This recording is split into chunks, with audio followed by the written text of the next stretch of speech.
વડોદરામાં અસામાજિક તત્વો બેફામ બની રહ્યા છે। માંજલપુરના જુપિટર 4 રસ્તા પાસે મારામારીની ઘટના સામે આવી। શાકભાજીના વેપારીને લુખ્ખાઓએ માર માર્યો। શાકભાજી બાબતે તકરાર મારામારી સુધી પહોંચી ગઈ। શાકભાજીના વેપારી ઉપર 10 થી વધુ લોકો તૂટી પડ્યા હતા। 2 રિક્ષા ભરીને તોફાની તત્વો આવ્યા હતા। માંજલપુર પોલીસે 4 આરોપીની ધરપકડ કરી, અન્ય આરોપી ફરાર થઈ ગયા છે। સંવાદદાતા માનુ ચાવડા ફોન લાઈન પર જોડાયા છે। માનુ, વડોદરામાં અસામાજિક તત્વો જાણે કે બેફામ બન્યા હોય, વધુ એક મારામારીની ઘટના સામે આવી છે, શું વિગતો?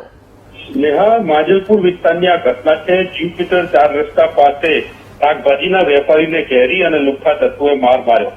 શાકભાજી બાબતે તકરાર થતા રિક્ષામાં આવેલા કેટલાક લોકો છે હથિયારો સાથે આવ્યા। 10 થી વધુ લોકો હતા વેપારી ઉપર તૂટી પડ્યા હતા। વેપારીને માથાના, હાથના અને શરીરના ભાગે ઈજાઓ થઈ છે। મારામારીની ઘટનામાં માંજલપુર પોલીસે ગુનો નોંધીને કાર્યવાહી કરી છે।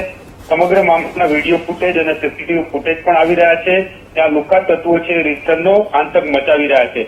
2 રિક્ષા ભરીને તોફાની તત્વો આવ્યા હતા। જાહેરમાં માર મારી અને ભયનો માહોલ ઉભો કર્યો હતો। માંજલપુર પોલીસે 4 આરોપીની ધરપકડ કરી છે।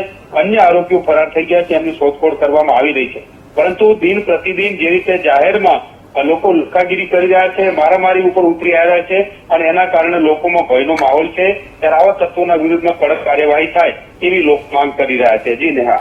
બિલકુલ માનુ, જાણકારી બદલ આભાર।